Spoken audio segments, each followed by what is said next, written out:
ఈరోజు ఒక చక్కటి విషయాన్ని మీరు నేర్చుకుంటారు. ఒక చక్కటి విషయాన్ని మీరు తెలుసుకుంటారు.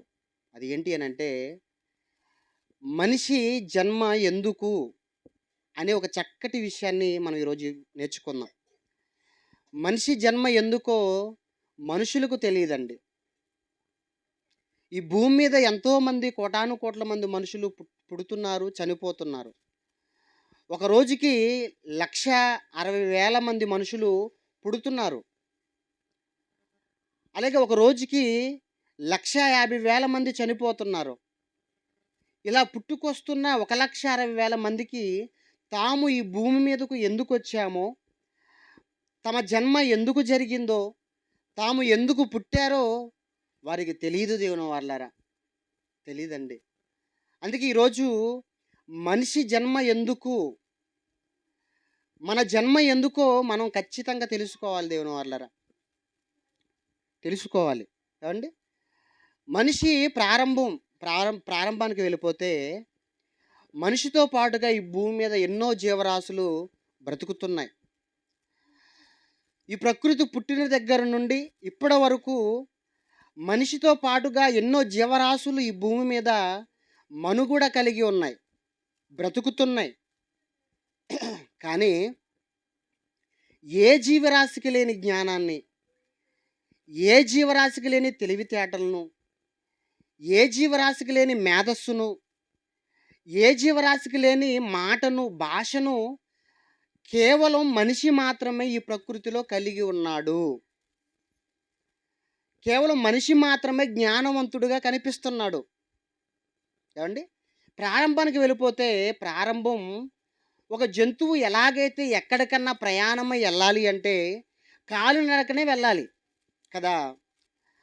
ఒక జంతువు ఎలాగైతే కాలినడకన వెళుతుందో, ప్రారంభంలో ఆది మానవుడు కూడా ఎక్కడికన్నా వెళ్ళాలి అంటే ఒక జంతువు ఎలాగైతే నేల మీద నడిచి వెళ్తుందో అలా నడిచి వెళ్ళేవాడు. ఏవండి? ఉదాహరణకు ఒక కుక్కని తీసుకుంటే, ప్రారంభం ఆది మానవుడు ఎలాగైతే కాలినడకన నడిచాడో, కుక్క కూడా తన ప్రారంభం ఎలా నడిచింది? కాలినడకనే గదా! కుక్క నడిచింది, మనిషి కూడా ప్రారంభం ఏం చేశాడు? నడిచాడు. కానీ మనిషి తర్వాత ఏం కనుగొన్నాడు? ఏం తయారు చేసుకున్నాడు అంటే, మనిషి సైకిల్‌ను తయారు చేసుకున్నాడు. మనిషి సైకిల్‌ను తయారు చేసుకొని సైకిల్ మీద ప్రయాణించడం ప్రారంభించాడు. కుక్క అలాగే నడిచింది నేల మీద. ఆ తర్వాత మనిషి మోటార్ సైకిల్‌ను తయారు చేసుకున్నాడు. దాని తర్వాత బైక్‌ను తయారు చేసుకున్నాడు. బైక్ మీద ప్రయాణించడం ప్రారంభించాడు. కానీ కుక్క అది ఇంకా నడుస్తూనే ఉంది కాలినడకనే. బైక్‌ని తయారు చేసుకున్న తర్వాత మనిషి కారుని తయారు చేసుకున్నాడు. ఆ తర్వాత రైలును తయారు చేసుకున్నాడు. ఆ తర్వాత హెలికాప్టర్‌ని తయారు చేసుకున్నాడు. ఆ తర్వాత రాకెట్‌ని తయారు చేసుకొని గ్రహాంతరాలకు కూడా మనిషి ఏమైపోతున్నాడు? ఎగిరిపోతున్నాడు. కానీ కుక్క ఇంకా అది కాలినడకనే తిరుగుతుంది. అంటే మనిషి ఈ ప్రకృతిలో 84,00,000 జీవరాశులుంటే, ఈ 84,00,000 జీవరాశుల్లో ఏ జీవరాశికి లేని తెలివితేటలు, ఏ జీవరాశికి లేని మేధస్సు, ఏ జీవరాశికి లేని సుఖము, సుఖ సౌఖ్యాలు, భోగాలు, సౌకర్యాలు కేవలం మనిషి మాత్రమే కలిగి ఉన్నాడు అనంటే, మనిషి ఈ ప్రకృతిలో జ్ఞానవంతుడుగా కనపడుతున్నాడు. అవునా కాదంటారా? చెప్పండి. ఈ ప్రకృతిలో మనిషి కంటే ఆకారములోను, బలములోను ఎన్నో రెట్లు జంతువులున్నాయి. ఏనుగులు మనుషుల కంటే బలమైనవి. సింహాలు మనుషుల కంటే బలమైనవి. కానీ వాటిని కూడా మనిషి లోపరుచుకుంటున్నాడు. వాటితో సర్కస్ చేపిస్తున్నాడు మనిషి. ప్రకృతి మనిషికి లోబడుతుంది. ప్రకృతిలో ఉన్నవన్నీ కూడా మనిషికి లోబడుతున్నాయి. మనిషికి దాసోహమైపోతున్నాయి. మనిషికి సేవలు చేస్తున్నాయి. ఆలోచించండి దేవుని వాళ్ళారా. ఆలోచించండి. అర్థమవుతున్నాయా అండి? అంటే ఈ 84,00,000 జీవరాశులలో ఏ జీవికి లేని ప్రత్యేకత, ఏ జీవరాశికి లేని జ్ఞానము కేవలం మానవుడికి మాత్రమే ఉంది. ఏవండి? మనిషి ప్రారంభంలో దేహాన్ని కప్పుకోవడానికి ఆకులు కుట్టుకొని ధరించుకున్నాడండి ఆది మానవుడు. అదే కదా! ఆదికాండములో అవ్వ, ఆదాములు ఏం చేశారు? ఏవండీ ప్రారంభం పశువులలాగా వాళ్ళకి బట్టలు లేవు. కానీ పశువుల్లాగే వాళ్ళు ఉండిపోయారా? జంతువుల్లాగే వాళ్ళు ఉండిపోయారంటే లేదు. తర్వాత ఏం చేశారు? ఆకులతో కచ్చడాలు చేసుకొని ధరించారు. ఆ తర్వాత తోలును వస్త్రాలుగా చేసుకొని ధరించారు. ఆ తర్వాత ఇక ఈ మార్కెట్‌లోకి ఎన్నొచ్చాయంటే దేవుని వల్ల మనిషి ఎన్ని తయారు చేసుకున్నాడంటే సిల్క్, లెనిన్ కాటన్ ఏవండీ? రిచ్ కాటన్ ఇలా ఎన్నో విలువైన వస్త్రాలు మార్కెట్‌లోనికొచ్చాయి. మనిషి డెవలప్ అయ్యాడు. ఇక ఈరోజు ఎన్నున్నాయంటే మనిషి ఏవండీ? 365 రోజులు ఏసింది వేయకుండా ఏయొచ్చు. అన్ని రకాల మోడల్స్ ఉన్నాయి. అంటే మనిషి ప్రారంభం జంతువులలాగే బట్టలు లేకుండా తిరిగిన మనిషి, బట్టలు లేకుండా ఉన్న మనిషి, ఆ తర్వాత ఆకులతో ప్రారంభించి ఈరోజు ఎన్ని విలువైన వస్త్రాలు చెప్పండి. ఎన్నో విలువైన వస్త్రాలండి. కోట్ల రూపాయలు విలువ చేసే వస్త్రాలు. ముఖేష్ అంబానీ కొడుకు మొన్న పెళ్ళయింది కదండీ! వాడి షూటు ధర 5,00,00,000 ఏమోనంటండి. ఏవండీ? సుమారు నాకు కరెక్ట్‌గా అంచనా తెలీదు. సుమారు 5,00,00,000 విలువ చేసే కోట్ అతనేసుకున్నాడు. మరలా చల్లగాలి తగిలితే చచ్చిపోతాడండి వాడు. ఎవరు? ముఖేష్ అంబానీ కొడుకు చల్లగాలికి వెళితే బ్రతకడు. ఆయనకి ఆస్మా ఉంది. ఆ వ్యక్తి ధరించిన షూటు 5,00,00,000 విలువ చేసే సుమారు 5,00,00,000 విలువ చేసే షూట్ ధరించాడు పెళ్ళికి. అంటే మనుషులు చూడండి ఎంత డెవలప్ అయ్యారు చూడండి. కానీ జంతువులు ఎప్పుడైనా బట్టలేసుకోవడం చూసారా మీరు? గేదె ఎప్పుడైనా డ్రెస్ ఏసుకుందా అండి? లేదండి. వాటికంత జ్ఞానం లేదు.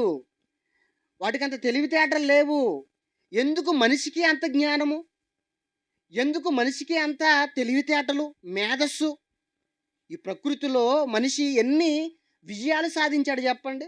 సాధనతో, పరిశోధనతో, అత్యాధునిక టెక్నాలజీతో ఎన్నో పరికరాలు మనిషి తయారు చేసుకొని ఈరోజు పక్షిల ఆకాశంలో ఎగురుతున్నాడు. చేపల సముద్ర గర్భాల్లోనికి వెళ్ళిపోతున్నాడు, వీదుతున్నాడు. అంటే మనిషి చూడండి ఎంత జ్ఞానవంతుడిగా కనపడుతున్నాడో. ప్రకృతిలో 84 లక్షల జీవరాశుల్లో ఏ జీవరాశికి కూడా అంత జ్ఞానము, అంత తెలివితేటలు లేదండి. లేవు దేవుని వాళ్ళరా. లేవు. కానీ ఏ మనిషి అయినా ఆలోచించగలుగుతున్నాడా? ఈ ప్రకృతిలో 84 లక్షల జీవరాశులలో ఏ జీవరాశికి లేని జ్ఞానాన్ని, తెలివితేటలను, మేధస్సును దేవుడు నాకే ఎందుకు ఇచ్చాడు? ఎందుకు మనిషి కోసం ప్రకృతిలో ఉన్న ప్రతి జీవి లోబడుతుంది, సేవ చేస్తుంది, సేవకుడుగా ఉంటుంది, మనిషి కోసం బలైపోతుంది అని ఏ ఒక్కరైనా ఆలోచించగలుగుతున్నారా? ఏ ఒక్కరైనా ఆలోచించగలుగుతున్నారా? లేదు దేవుని వాళ్ళరా. ఏ ఒక్కరు ఆలోచించడం లేదండి. ఏవండి? ఏ ఒక్కరు ఆలోచించడం లేదు. ఒక రోజుకి 1,60,000 మంది మనుషులు పుట్టుకొస్తున్నారే ఈ భూమి మీదకి. అలా పుట్టుకొస్తున్న ఈ మనుషులలో ఏ ఒక్కరు కూడా ఆలోచించడం లేదు. ఆలోచించడం లేదనే దేవుడు బాధపడుతున్నాడండి. బాధపడుతూ ఆయన ఒక మాట అంటున్నాడు చూడండి దేవుని వాళ్ళారా. యోబు గ్రంథము. యోబు గ్రంథములో దేవుడు ఒక మంచి మాటను మాట్లాడుతున్నాడు. యోబు గ్రంథము 35 అధ్యాయము. యోబు గ్రంథము 35 అధ్యాయము 11 వచనం దేవుని వాళ్ళారా. 11 వచనం. యోబు గ్రంథము 35 అధ్యాయము 11 వచనం.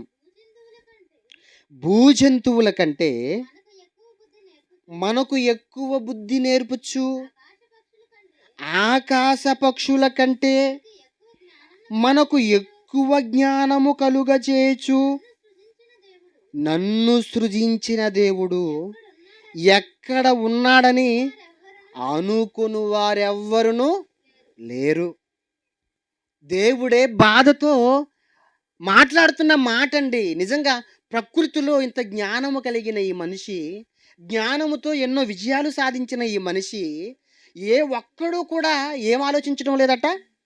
జంతువుల కంటే ఎక్కువ బుద్ధి, ఆకాశ పక్షుల కంటే ఎక్కువ జ్ఞానం నాకే ఎందుకుంది? జంతువేమో 4 కాళ్ళతో నేల మీద నడుస్తుంది. దేవుడు నాకు ఎందుకు ఈ చక్కటి రూపాన్ని ఇచ్చాడు? నేను ఎందుకు చక్కగా కాళ్ళతో నడుస్తున్నాను, కారు మీద తిరుగుతున్నాను, బండి మీద తిరుగుతున్నాను.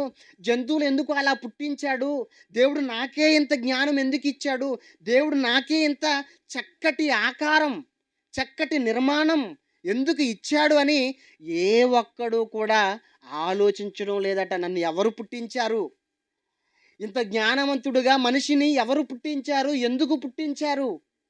ఎందుకు మనిషి కోసం ఈ ప్రకృతి అణువుగా మనిషికి దాసోహమైపోతుంది? ఎందుకు మనిషి కోసం ఈ ప్రకృతి బలైపోతుంది అని ఏ ఒక్కరూ కూడా ఆలోచించటం లేదు అని దేవుడు బాధపడుతున్నాడు. దేవుని వాళ్ళరా, అవును కదండి. ఎప్పుడైనా ఆలోచించామండి మనం? మన కళ్ళ ముందు ఎన్నో జీవరాశులు బ్రతుకుతున్నాయే. ఏ జీవరాశికి లేని జ్ఞానాన్ని దేవుడు మనకిచ్చాడే, సుఖమును మనకిచ్చాడే, సౌకర్యాలు మనకిచ్చాడే, భోగ భాగ్యాలు మనకిచ్చాడే. కానీ మనం ఎప్పుడైనా ఆలోచిస్తున్నామా? ఏమండి, ఆలోచిస్తున్నామా? ఆలోచించడం లేదు దేవుని వాళ్ళారా, ఆలోచించడం లేదండి. ఏమండి, ఈ మనిషి భూమి మీద బ్రతకాలి అంటే, మనిషి మనుగడ ఈ భూమి మీద సాగాలి అంటే, మనిషి ప్రాణము కలిగి ఈ భూమి మీద బ్రతకాలి అంటే, మనుషుల కోసం ఈ ప్రకృతి బలైపోవాలండి. ఈ ప్రకృతిలో ఉన్న ప్రతీది మనిషి కోసం చచ్చిపోవాలి. మనిషి బ్రతకాలి అంటే ఆకుకూరలు చచ్చిపోవాలి. ఆకుకూరలు కూడా ప్రాణం ఉందండి. మొక్కలకు ప్రాణం ఉంది. మన భారతీయ శాస్త్రవేత్త ఏం చెప్పాడో తెలుసా? మొక్కలకు కూడా ప్రాణం ఉంది అని శాస్త్రవేత్త చెప్పాడు. కానీ బైబిల్ ఏం చెప్పిందో తెలుసా? మొక్కలకి ప్రాణం ఉండడమే కాదు, మొక్కలు కూడా మాట్లాడుకుంటాయని వాక్యం చెప్పింది. బైబిల్ చెప్పింది. అంటే మనుషులు బ్రతకాలి అంటే మొక్కలు చావాలి, మొక్కలు బలైపోవాలి. మనుషులు బ్రతకాలి అంటే కోళ్ళు బలైపోవాలి. మనుషులు బ్రతకాలి అంటే చేపలు బలైపోవాలి. మనుషులు బ్రతకాలి అంటే గొర్రెలు బలైపోవాలి, ఎడ్లు బలైపోవాలి. కాదంటారా చెప్పండి? ఈరోజు మనిషి బ్రతుకుతున్నాడు అని అంటే, మనిషి ఆకలి తీరుతుందని అంటే, మరో జీవం ఏమైపోతుంది? బలైపోతుంది. ఒక కోడి జీవితం గురించి మనం ఆలోచిస్తే దేవుని వాళ్ళారా, కోడి కోడి మన కోసం అండి. కోడి తన బ్రతుకు మన కోసం. కోడి మన కోసం. అది పెట్టే గుడ్లు మన కోసమే. అది చేసే పిల్లలు మన కోసమే. ఎక్కడా కూడా మనం జాలిపడం, తగ్గం. తినాలనిపిస్తే కోసుకొని తినేస్తాం కదండి. మరి చేపలు, చేపలు మన కోసమే. అవి చేసే పిల్లలు మన కోసమే. మరి చెట్లు, చెట్లు మన కోసమే. మనకు నీడనిస్తాయి, మంచి గాలినిస్తాయి. చెట్ల నుండి వచ్చే కలపను తీసుకొని రకరకాల వస్తువులు తయారు చేసుకొని వాడుకుంటాం. ఏవండి, చెట్ల నుంచి కట్టెలు వస్తాయి, కట్టెలు వాడుకుంటాం. ఆ కట్టెలు బొగ్గుగా మారితే బొగ్గులు వాడుకుంటాం. బూడిదగా మారితే ఆ బూడిదను కూడా వాడుకుంటాం. అంటే ప్రకృతిలో ఉన్న ప్రతీది సంపూర్ణంగా మనిషి కోసం ఏమైపోతుంది? బలైపోతుంది. మనిషి కోసం అర్పణ అయిపోతుంది. మనిషి కోసం చచ్చిపోతుంది. ఈ ప్రకృతిలో ఉన్న ప్రతీది చచ్చిపోతేనే మన ఆకలి తీరుతుంది. అది చచ్చిపోతేనే మన కడుపు నిండుతుంది. అది ప్రాణం ఇస్తేనే మన ప్రాణం నిలబడుతుంది. అది జీవాన్ని కోల్పోతేనే మన జీవం నిలబడుతుంది. ఆలోచించండి దేవుని వాళ్ళరా, ఎవరిచ్చారండి వాటి మీద అధికారం మనకి? ఎవరిచ్చారండి వాటి మీద పెత్తనం మనకి? వాటిని చంపుకొని తినే హక్కు ఎవరిచ్చారండి? దేవుడు. దేవుడే దేవుని వాళ్ళారా, దేవుడే అంటున్నాడు చూడండి. ఏమండి, కీర్తన గ్రంథం, కీర్తన గ్రంథము 8వ అధ్యాయము, కీర్తన గ్రంథము 8వ అధ్యాయము 6వ వచనం దేవుని వాళ్ళారా. కీర్తన గ్రంథము 8వ అధ్యాయము 6వ వచనం. నీ చేతి పనుల మీద వానికి అధికారం ఇచ్చి ఉన్నావు. ఎవరికి ఇచ్చాడట అధికారం? దేవుడు చేసిన చేతి పనుల మీద. ఈ ప్రకృతిలో కనిపిస్తున్న ప్రతీది దేవుని చేతి పని. దేవుని చేతి పనుల మీద ఎవరికి అధికారం ఇచ్చాడట? మనిషికి అధికారం ఇచ్చాడట. మనిషికి అధికారం ఇచ్చాడట. మనిషి ఎందుకు జాలి, దయ, కనికరము లేకుండా కోసుకొని తింటున్నాడు అని అంటే అధికారం దేవుడిచ్చాడు, హక్కు దేవుడిచ్చాడు. ఏమండి, దేవుని చేతి పనుల మీద మనిషికి అధికారం ఇచ్చి ఉన్నావు. గొర్రెలన్నిటినీ, ఎడ్లనన్నిటినీ, అడవి మృగములను, ఆకాశ పక్షులను, సముద్ర మత్స్యములను, సముద్ర మార్గములలో సంచరించు వాటన్నిటినీ వాని పాదముల కింద నీవు ఉంచి ఉన్నావు. మనిషి పాదాల కింద ఉంచాడటండి. ఈ ప్రకృతిలో ఉన్న ప్రతి దాని మీద పెత్తనం ఇచ్చాడు. ఈ ప్రకృతిలో ఉన్న ప్రతి దానిని మనిషి పాదముల కింద పెట్టాడు దేవుడు. మన పాదాల కింద పెట్టాడటండి. ఏమండి? మన పాదాల కింద పెట్టాడట. గొర్రెలు ఎక్కడ పండుకుంటాయి చెప్పండి? మన కాళ్ళ దగ్గరే కదా. డబల్ కాట్ ఎక్కుతాయి చెప్పండి? డబల్ కాట్ వేస్తాం వాటికి? లేదు కదా. నేల మీద పండుకుంటాయి. గొర్రెలు కానీ, మేకలు కానీ, ఎడ్లు కానీ, జంతువులు ఏవైనా ఎక్కడ మన కాళ్ళ దగ్గర పండుకోవాలి. అవి మనం తినాలని కోరిక కలిగిన అవి చచ్చి మన కాళ్ళ ముందు పోగులుగా పడాలి. అదేనండి దేవుడు చెబుతున్నది. వాని పాదముల కింద నీవు ఉంచి ఉన్నావు. మన పాదాల కింద ఏముంది చెప్పండి? మన పాదముల కింద ఏముంది? వేరుశనగ ఎక్కడ పండిద్దండి? మన పాదాల కింద కాదా? భూమి లోపల కాదా? వేరుశనగ కానీ, బంగాళదుంప కానీ, క్యారెట్ కానీ భూమి లోపల దేవుడు పండిస్తున్నాడు వాటిని. మన పాదాల కింద పెట్టాడు వాటిని. ఎవరి కోసం? మన కోసం. అంతేకాదండి, భూమి లోపల ఇంకా ఎన్నో ఖనిజాలు ఉన్నాయండి. ఎన్నో విలువైనవి ఉన్నాయి. డీజిల్ కానీ, పెట్రోల్ కానీ, కిరోసిన్ కానీ, క్రూడ్ ఆయిల్ కానీ, ఇంకా ఎన్నో రకాలు దేవుడు మన పాదాల కింద భూమిలో పెట్టాడు. ఎందుకో తెలుసా? మన కోసం. మనం వాటిని అనుభవించాలి అని, మనం వాటిని వాడుకోవాలి అని. ఈ ప్రకృతిలో ఉన్న ప్రతీది మనిషి కోసమే బలైపోతుందండి. సూర్యుడు ఉదయం మొదలుకొని సాయంత్రం వరకు బగబగ బగబగ మండిపోతున్నాడు. ఎవరి కోసం? మనిషి భూమి మీద ఉన్నాడు గనుక. ఒక సూర్యుడు మనిషి కోసం బలైపోతున్నారు మండుతూ. ఒక చంద్రుడు మనిషి కోసమే పనిచేస్తున్నాడు వెన్నెలనిస్తూ. ఒక గాలి, ఒక నీరు, పంచభూతాలు ఎవరి కోసం పనిచేస్తున్నాయి? ఎవరి కోసం బలైపోతున్నాయి అంటే మనిషి కోసం. మనిషి కోసం అండి. ఏమండి? ఈ ప్రకృతిలో ఉన్నవన్నీ సకలం సమస్తం మనిషి కోసం బలైపోతున్నాయి. మనిషి కోసం పనిచేస్తున్నాయి అంటే మనిషి ఎవరండి అసలు? మనిషి ఎవరు? అంత గొప్పవాడా మనిషి? అవును, చాలా గొప్పవాడు మనిషి. ఈ ప్రకృతిలో ఏ జీవికి లేని గొప్పతనం మనిషికి ఉంది.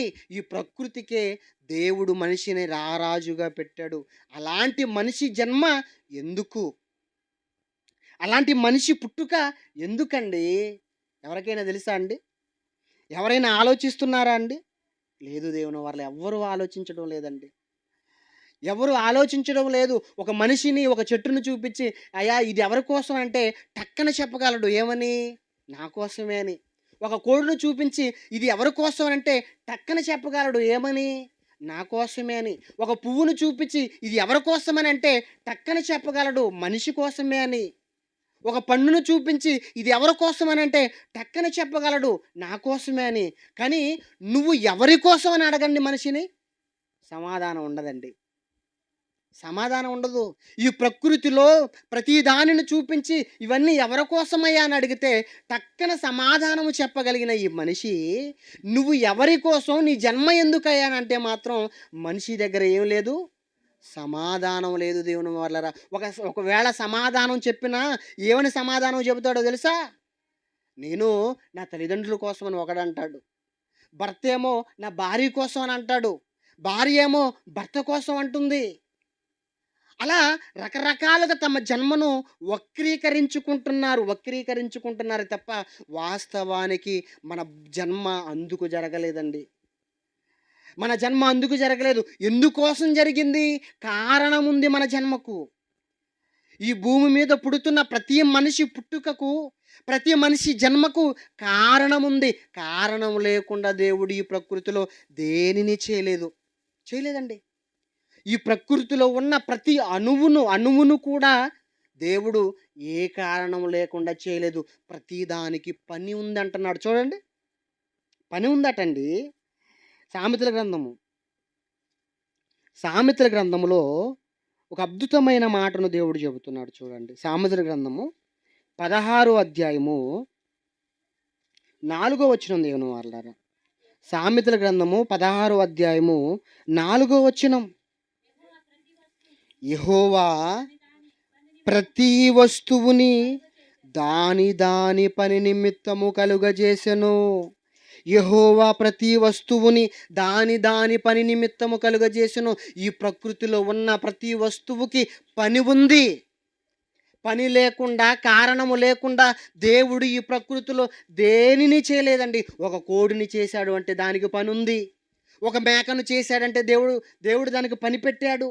ఒక గొర్రెను చేశాడు అంటే, ఒక చేపను చేశాడు అంటే, ఒక ఆకాశ పక్షిని చేశాడు అంటే, ఈ ప్రకృతిలో ఉన్న ప్రతి జీవరాశిని, ప్రతి జంతువును, జలచరాన్ని దేవుడు చేశాడు అంటే వాటికి పనుంది. ఏంటో తెలుసా వాటి పని?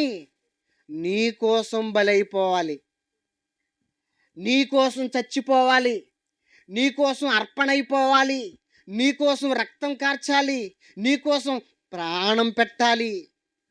ఈ ప్రకృతిలో ఉన్న ప్రతి దాని పని అది. ప్రతీది నీ కోసమే, మనిషిగా నీ కోసమే బలైపోతుంది. మరి నువ్వెవరి కోసం? ఈ ప్రకృతిలో ఉన్నవన్నీ నీ కోసం అయితే మరి నువ్వెవరి కోసం? నీ పుట్టుకకు కారణం లేదా? నీ జన్మకు కారణం లేదా? నీ పుట్టుక వెనకాల నీ జన్మ పరమార్థం లేదా అని అంటే ఉంది దేవుని వారలారా. ఏంటి ఆ జన్మ పరమార్థం? మన జన్మ పరమార్థం ఏంటి?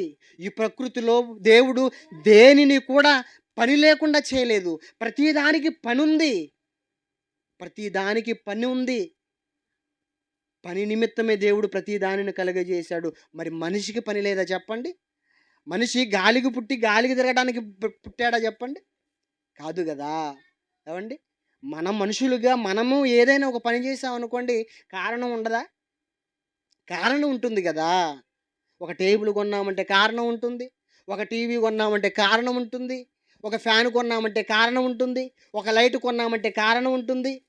మనుషులుగా మనమే కారణం లేకుండా ఏ వస్తువును కొనం, ఏ వస్తువుని ఇంట్లో పెట్టుకోం, ఏ వస్తువుని ఉంచుకోం. అలాంటిది ఏ కారణం లేకుండా మనిషిని చేశాడా దేవుడు? ఏ కారణం లేకుండా మనిషిని పుట్టించాడా దేవుడు? లేదు దేవుని వారలారా. మనిషి పుట్టుకకు కారణం ఉందండి. మనిషి జన్మ ఎందుకో తెలియకపోవడం వలనే మనుషులు ఈ భూమి మీద ఏదో సుఖం దొరకలేదని, సంతోషం దొరకలేదని, నచ్చినవి దొరకలేదు అని, లగ్జరీ జీవితం లేదు అని ఆత్మహత్యల పేరట దేవుడిచ్చిన ఈ అపురూపమైన జన్మను ఆత్మహత్యల పేరట అంతమొందించుకుంటున్నారండి. అర్ధాంతరంగా తనువులు చాలించుకుంటున్నారు. నేను ఎవరి కోసం బ్రతకాలి, ఎందుకు పుట్టానేనని చెప్పి అర్ధాంతరంగా చచ్చిపోతున్నారు దేవుని వారలారా. కారణం ఏంటో తెలుసా? తన బ్రతుకెందుకో తనకు తెలియకపోవడం, తన జన్మెందుకో తనకు తెలియకపోవటం, తాను ఈ లోకానికి ఎందుకు వచ్చాడో తెలియకపోవడం. అందుకే తాను ఎందుకు పుట్టాడో తెలియజేస్తే మనిషి ఈ భూమి మీద ఎందుకు బ్రతకాలో తెలుస్తుందండి. ప్రతి మనిషికి తెలియాల్సిన ప్రథమ పాఠమిది, ప్రాథమిక పాఠమిది. మనిషి ఎందుకు ఈ భూమి మీద పుట్టాడో తెలిస్తేనే ఎందుకు బ్రతకాలో తెలుస్తుంది. ఎందుకు పుట్టాడో తెలియకపోవడం వలనే ఎందుకు బ్రతకాలో తెలియక విపరీతమైన ఏమండి లోకాశలతో ఏదో సాధించాలి అని ఏమండి విపరీతముగా అప్పులు చేసి, అప్పులు తీర్చలేక మనస్తాపానికి గురై చచ్చిపోతున్నారు కదండి. ఆలోచించిన దేవుని వల్లరా, మనిషి జన్మకు కారణం లేదా? కారణం ఉంది. ఎవరు చెప్పాలి అది? మనిషి జన్మకు ఏం కారణం ఉందో, ఎందుకు మనిషిని పుట్టించాడో ఎవరికి తెలుస్తుంది? పుట్టించిన వాడికే తెలుస్తుంది. పుట్టించిన వాడు మాత్రమే చెప్పాలి. ఇప్పటి వరకు ఈ ప్రకృతిలో ఉన్న ప్రతి దాని గురించి ఆయన చెప్పాడు. కారణం ఆయన పుట్టించాడు గనుక. పుట్టింపబడిన ఈ ప్రకృతిలో ఉన్నవన్నీ ఎవరి కోసమని మనం విన్నాం? మనుషుల కోసం కదా. మరి మనుషులు ఎవరి కోసమో చూద్దాం దేవుని వల్లరా. మనిషిని ఎందుకు పుట్టించాడో, మనిషి ఈ భూమి మీదకి ఎందుకు వచ్చాడో చెబుతున్నాడు చూడండి. ఇర్మియా గ్రంథం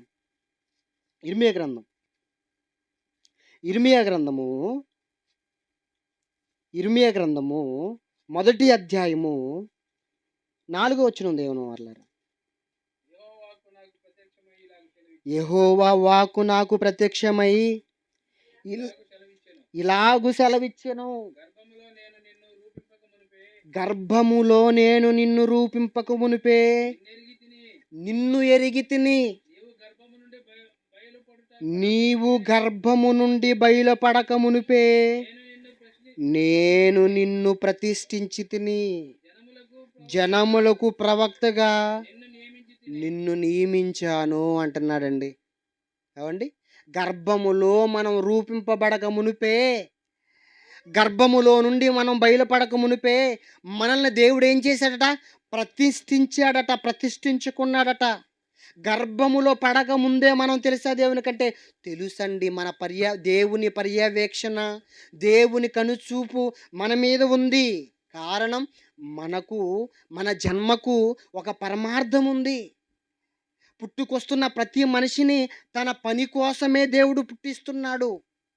అందుకే మనం తల్లి గర్భములోనికి రాకముందే, తల్లి గర్భములో నుండి బయటకు రాకముందే మనల్ని ఏం చేశాడట? ప్రతిష్ఠించుకున్నాడు. దేవుని కొరకు ప్రతిష్ఠించుకున్నాడు. దేవుని పని కొరకు ప్రతిష్ఠించుకున్నాడు.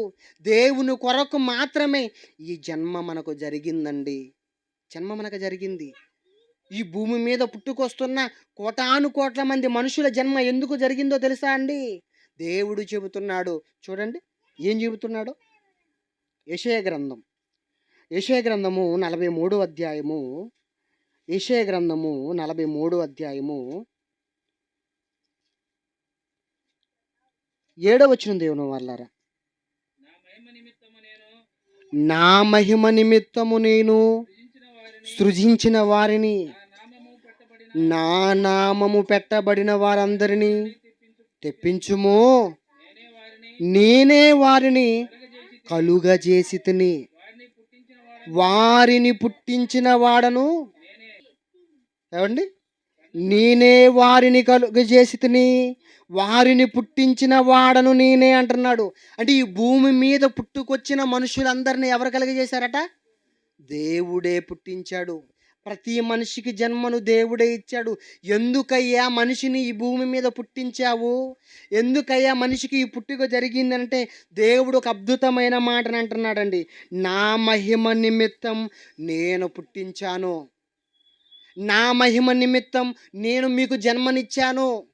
మీ జన్మ, మీ పుట్టుక ఎందుకు జరిగిందో తెలుసా? నన్ను మహిమపరచాలి అని, నన్ను గణపరచాలి అని, నా కొరకు మీరు బ్రతకాలి అనే నేనే పుట్టించాను, నేనే సృష్టించాను. నా మహిమ నిమిత్తమే అంటున్నాడండి. అర్థమైందా దేవుని వాళ్ళారా? మనిషి జన్మ ఎందుకు జరిగింది అని అంటే, మనిషి పుట్టుక ఎందుకు అని అంటే, దేవుని మహిమపరచడానికి, దేవుణ్ణి గణపరచడానికి. అదే కదండి అంటున్నాడు. ఏమని? నా మహిమ నిమిత్తం నేను వారిని సృజించాను. నేను మనుషులను ఎందుకు పుట్టించాను అని అంటే, నా మహిమ నిమిత్తం, నాకు మహిమ తేవాలి అనే, నన్ను మహిమపరచాలి అనే నేను ఈ మనుషులను పుట్టిస్తున్నాను అంటున్నాడండి.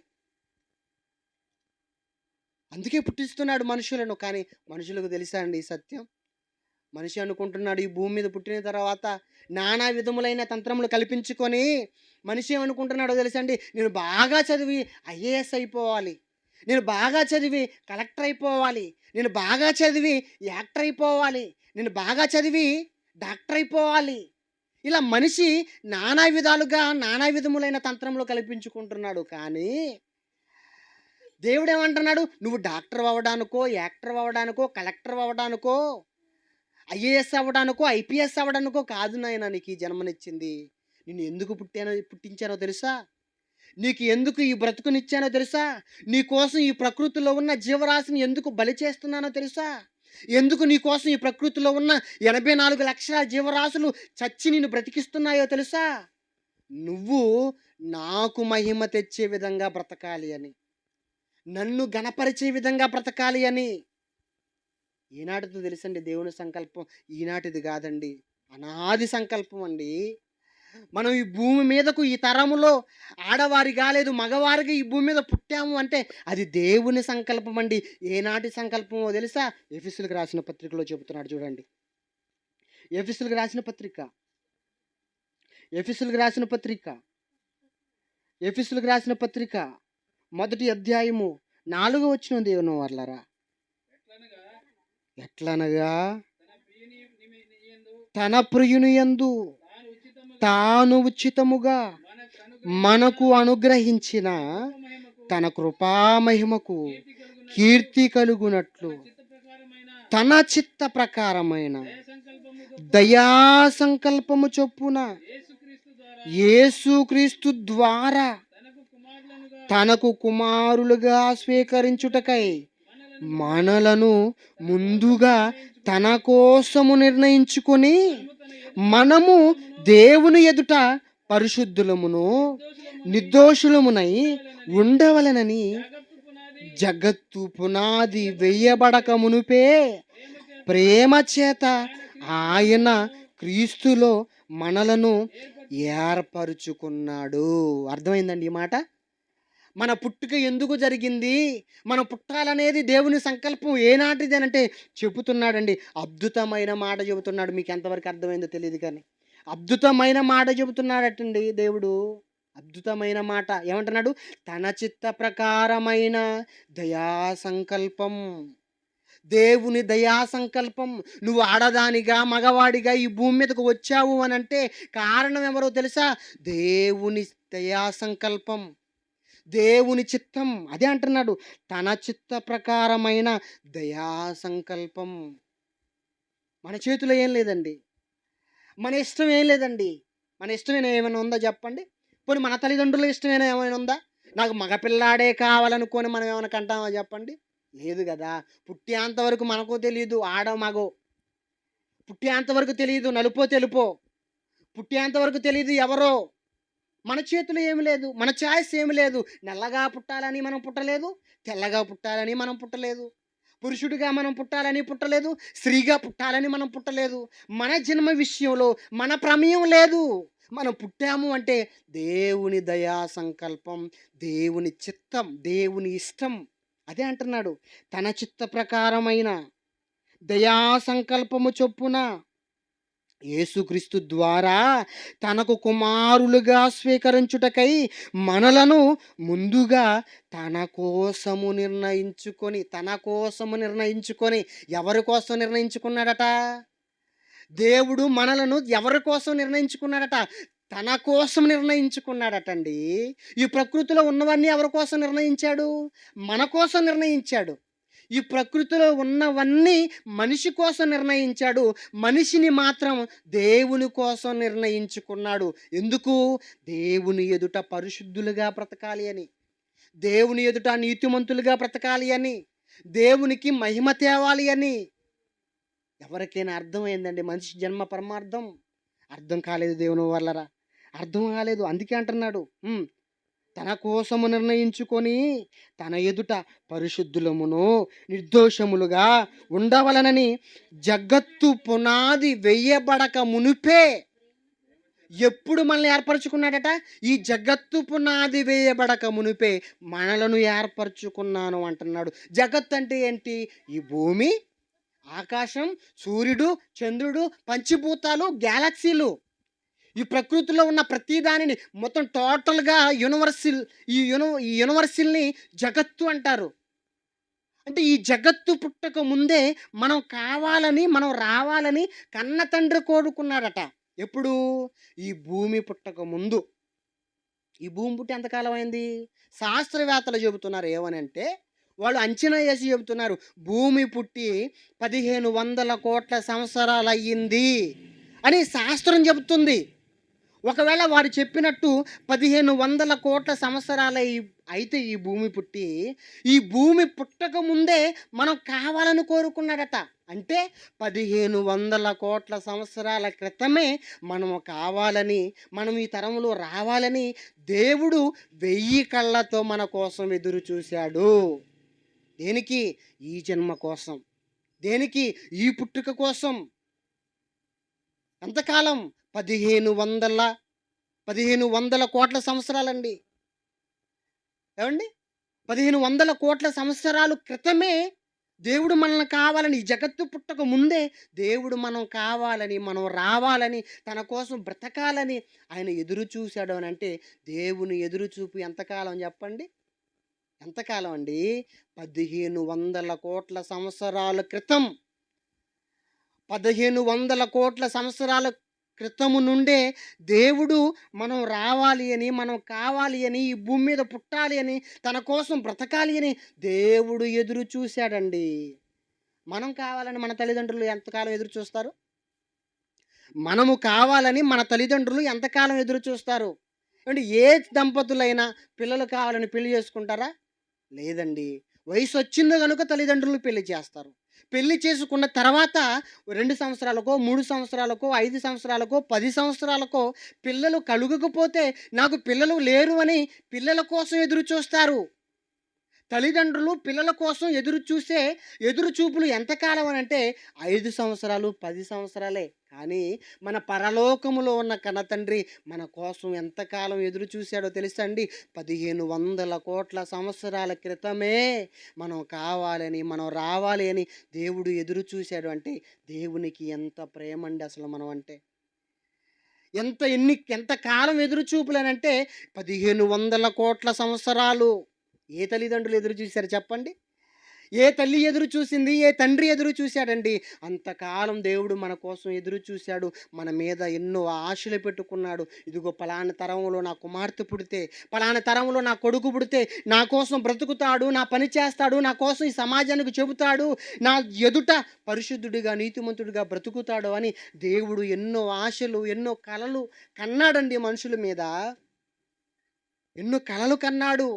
అలా మనిషి ఈ భూమి మీదకు వచ్చిన తర్వాత దేవుడు కన్న కలలన్నీ నిర్వీర్యం చేసి, దేవుని ఆశలన్నీ నిరాశలు చేసి, ఈ భూమి మీద ఏదో సాధించాలి, ఏదో సంపాదించాలి అని మనిషి తన జన్మ పరమార్థాన్ని మర్చిపోయి కేవలం తుచ్చమైన వాటి కొరకు, అశాశ్వతమైన వాటి కొరకు బ్రతుకుతున్నాడే తప్ప బ్రతుకు నేర్పించిన, బ్రతకమని చెప్పిన, జన్మనిచ్చిన ఆ దేవుని కోసం మాత్రం ఆలోచించడం లేదు. దేవుని వారలారా, ఆలోచించండి. అర్థమవుతుందా అండి? అర్థమవుతుందా? మన పుట్టుక జరిగింది అనంటే మన పుట్టుక వెనక ఎంత చరిత్ర ఉందో తెలుసా? 1500,00,00,000 సంవత్సరాల ఎదురు చూపులు మన కన్న తండ్రివి. ఎందుకు ఎదురు చూశాడు? నువ్వు ఆయన కోసం బ్రతుకుతావేమో అని, ఆయన తెలుసుకుంటావేమో అని, ఆయన నమ్ముకుంటావేమో అని, ఆయన కోసం ఈ సమాజానికి చెబుతావేమో అని.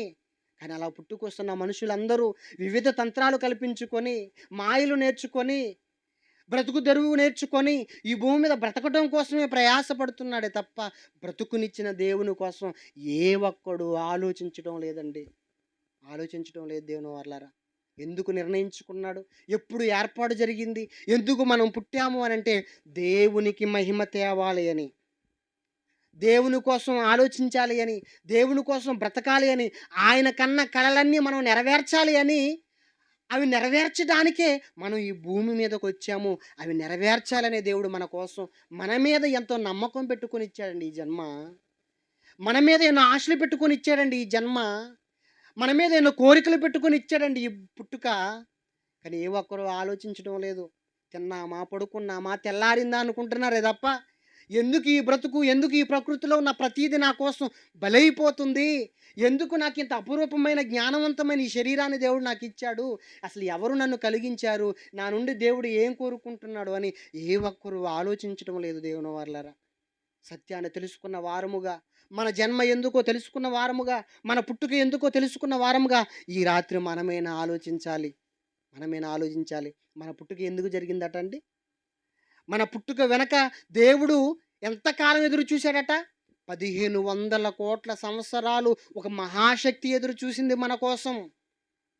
అలా పుట్టిన తర్వాత మనం దేవుణ్ణి పట్టించుకోకుండా తిరుగుతుంటే, దేవుని పని చేయకుండా తిరుగుతుంటే, దేవుని గురించి ప్రకటించకుండా తిరుగుతుంటే, దేవుని పనులు పట్టించుకోకుండా తిరుగుతుంటే, కుటుంబం అని, భార్య అని, పిల్లలని, బంధుత్వం అని, తల్లిదండ్రులు అని కేవలం శరీర సంబంధమైన బంధాలకే బందీ అయిపోయి దేవుని బంధాన్ని, దేవునిని మరిచిపోయి బ్రతికితే దేవుడు బాధపడడా చెప్పండి? చాలా బాధపడుతున్నాడండి. మారని మనిషి విషయమై దేవుడు చాలా బాధపడుతున్నాడు. ప్రతి మనిషి దేవుని కోసం బ్రతకాలి అనే ఒక పనిని పెట్టాడు. ఏంటి ఆ పని? అదే ఎఫెసీ పత్రిక 2వ అధ్యాయం చివరి మాట ముగించుకున్నాం. అదే ఎఫెసీ రాసిన పత్రిక 2వ అధ్యాయం 10వ వచనం దేవుని వారలారా. మనుషులు ఎందుకు పుట్టారో, మనుషులు ఏం చేయాలో దేవుడు చెబుతున్నాడు చూడండి. మరియు వాటి యందు మనము నడుచుకొనవలెనని దేవుడు ముందుగా సిద్ధపరిచిన సత్క్రియలు చేయుటకై మనము క్రీస్తు యేసునందు సృష్టింపబడిన వారమై ఆయన చేసిన పని ఉన్నాము. మనం ఎందుకు సృష్టింపబడ్డాము, మన జన్మ ఎందుకు జరిగింది, మన పుట్టుక ఎందుకు జరిగింది అని అంటే వాటి యందు నడుచుకోవాలని అంటున్నాడు. ఏటి యందు? లేఖనముల యందు, వాక్యమందు, వాటి యందు మనము నడుచుకొనవలెనని దేవుడు ముందుగా సిద్ధపరిచాడట సత్క్రియలు. దేవుడు ముందుగా సిద్ధపరిచాడట. ఎంత ముందుగా అంటే ఏవండి 1500 కోట్ల సంవత్సరాల క్రితమే సిద్ధపరిచాడండి. మనం ఈ భూమి మీదకు వచ్చి చేయవలసిన సత్క్రియలు. సత్ అనగా వాక్యము, క్రియలు అనగా పనులు. అంటే వాక్య సంబంధమైన పనులు, సత్య సంబంధమైన పనులు మనం చేయాలి అని యేసుక్రీస్తునందు మనం సృష్టింపబడ్డాం. మనం పుట్టి ఉన్నాం. మనిషి జన్మ ఎందుకు ఇప్పుడు చెప్పండి? ఈ ప్రకృతిలో ఉన్న ప్రతి జీవరాశి జన్మ ఎందుకు? మనిషి కోసం, మనిషిని బ్రతికించడం కోసం. మరి మనిషి జన్మ ఎందుకు అనంటే దేవుణ్ణి మహిమపరచటం కోసం, దేవుని చిత్తాన్ని నెరవేర్చడం కోసం, సత్క్రియలు చేయడం కోసం, దేవుని పనులు చేయడం కోసం మాత్రమే మనకి ఈ జన్మ వచ్చింది, మనకి ఈ బ్రతుకొచ్చిందే తప్ప మనం ఈ లోకంలో ఏదో గొప్పవాళ్ళం అయిపోవాలి, ఏదో సాధించి చివరికి ఆయుష్కాలాన్ని అంతా పోగొట్టుకొని మట్టిలో కలిసిపోవాలని కాదు దేవుని వాళ్ళరా, కాదు. కాబట్టి మీ జన్మ పరమార్థాన్ని తెలుసుకున్న మీరు దేవుని కోసం బ్రతకాలండి, దేవుని పని చేయాలండి. మీకోసం దేవుడు 1500 కోట్ల సంవత్సరాల క్రితమే ఎదురు చూశాడండి. మన తల్లిదండ్రులు మన కోసం ఎదురు చూడలేదండి. మన తల్లిదండ్రులు అంతకాలం మన కోసం కనులు కాయలు కాసేలా ఎదురు చూడలేదు, ఆశపడలేదు, అన్ని కోరికలు మన కోసం మన మీద పెట్టుకోలేదండి. కానీ పరలోకమందున మన కన్న తండ్రి మన మీద ఎన్నో ఆశలు పెట్టుకున్నాడు. మన బ్రతుకెందుకో తెలుసుకున్న మీరు ఆయన ఆశల్లో ఒకటైనా నెరవేర్చరా? ఇప్పటి వరకు మన జీవితంలో ఎంతో కాలం నిర్వీర్యం అయిపోయిందండి. బాల్య దశ నిర్వీర్యం అయిపోయింది, యవన దశ నిర్వీర్యం అయిపోయింది, మధ్య వయసు కూడా నిర్వీర్యం అయిపోతుంది. ఉన్న ఈ శేష జీవితాన్నైనా, ఉన్న ఈ కొద్ది జీవితానైనా దేవుని కోసం వాడరా? దేవునికి ఇవ్వరా? దేవుని బాధను కొంతైనా తీర్చరా? తీర్చాలండి, తీర్చాలి. దేవుడు తన బాధను వ్యక్తం చేస్తున్నాడు దేవుని వాళ్ళరా. ఆయన బాధ, ఆయన మనసు మనకు ఈరోజు తెలియచేశాడు. కాబట్టి మన జన్మ ఎందుకు జరిగింది? దేవుని కోసం, తల్లిదండ్రుల కోసం కాదు, భార్య కోసం కాదు, భర్త కోసం కాదు, ప్రియుడి కోసం కాదు, ప్రియురాలు కోసం కాదు. దేవుని కోసమే మనకి ఈ జన్మ జరిగింది. దేవుని కోసమే మనం బ్రతకాలి, దేవుని కోసమే మనం ఆలోచించాలి, దేవుని పనులు మనం చేయాలి. ఈ భూమి మీద మన జీవనోపాధి కోసం ఏదో ఒక బతుకు తెరువు కోసం ఏదో ఒక పని చేసుకుంటూ మనం ఏ పనిలో ఉన్నా, ఏ పని చేసుకున్నా దేవుని చిత్తాన్ని మనం మన బ్రతుకులో నెరవేర్చాలి. మీరందరూ అలా నెరవేర్చాలని మనసారా కోరుకుంటూ చిన్న ప్రార్థన చేసుకునే సమయాన్ని అధ్యక్షులకు అప్పచెప్పుకుందాం.